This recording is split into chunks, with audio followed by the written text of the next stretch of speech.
తెలంగాణ కాంగ్రెస్ మంత్రి మహమ్మద్ అజారుద్దీన్ మంత్రి పదవిపై కారు మబ్బులు కమ్ముకుంటున్నాయి. 3.5 వారాల్లో ఆయన ఏదో ఒక చట్టసభలో సభ్యుడు కాకపోతే ఆయన మంత్రిగా కొనసాగేందుకు అనర్హులవుతారు. ఈ గండాన్ని గట్టెక్కడానికి కాంగ్రెస్ ప్రభుత్వం రకరకాల ప్లాన్స్ తో పావులు కదుపుతోంది. అజారుద్దీన్ ను శాసన మండలికి నామినేట్ చేస్తూ ప్రతిపాదించిన ఫైలు ఇంతవరకు గవర్నర్ ఆమోదం పొందలేదు.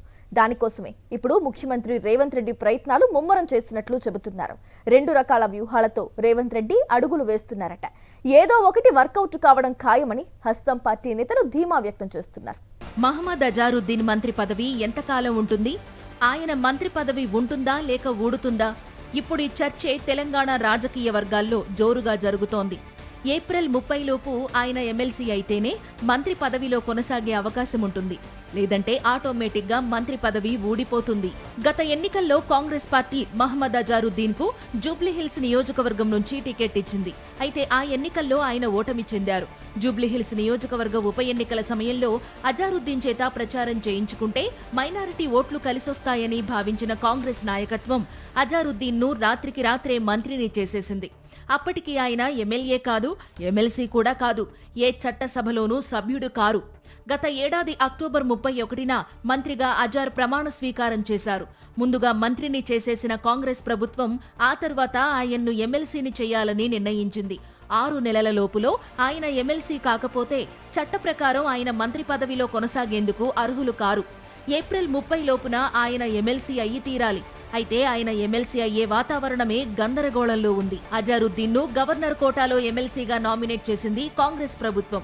అయితే ఉప ఎన్నికల్లో మతపరమైన ఓట్ల కోసమే అజారుద్దీన్ ను మంత్రిని చేసి ఎమ్మెల్సీగా నామినేట్ చేశారని, అది చెల్లదని బీఆర్ఎస్ నేత దాసోజు శ్రావణ్ ఫిర్యాదు చేశారు. దాంతో గవర్నర్ ఆ ఫైల్ ను పెండింగ్ లో పెట్టారు. ఈ ఫైల్ పై వీలైనంత త్వరగా నిర్ణయం తీసుకోవాలని స్పీకర్ గవర్నర్ ను కోరారు. ఒకవేళ ఈ అంశంలో సాంకేతిక సమస్యలు ఉంటే హైకోర్టును ఆశ్రయించాలని సుప్రీంకోర్టు సూచించింది. ఈ నేపథ్యంలోనే తెలంగాణకు ఈ మధ్యనే కొత్త గవర్నర్ వచ్చారు. 6 నెలల గడువు ముగిసే లోపునే అజారుద్దీన్ ను ఎమ్మెల్సీగా నామినేట్ చేసిన ఫైల్ పై నిర్ణయం తీసుకోవాల్సిందిగా ముఖ్యమంత్రి రేవంత్ రెడ్డి కొత్త గవర్నర్ కు విజ్ఞప్తి చేయనున్నట్లు ప్రభుత్వ వర్గాల భోగట్ట. అయితే ఇక్కడే రేవంత్ రెడ్డి ప్లాన్ బిని కూడా సిద్ధం చేసుకున్నారని తెలుస్తోంది.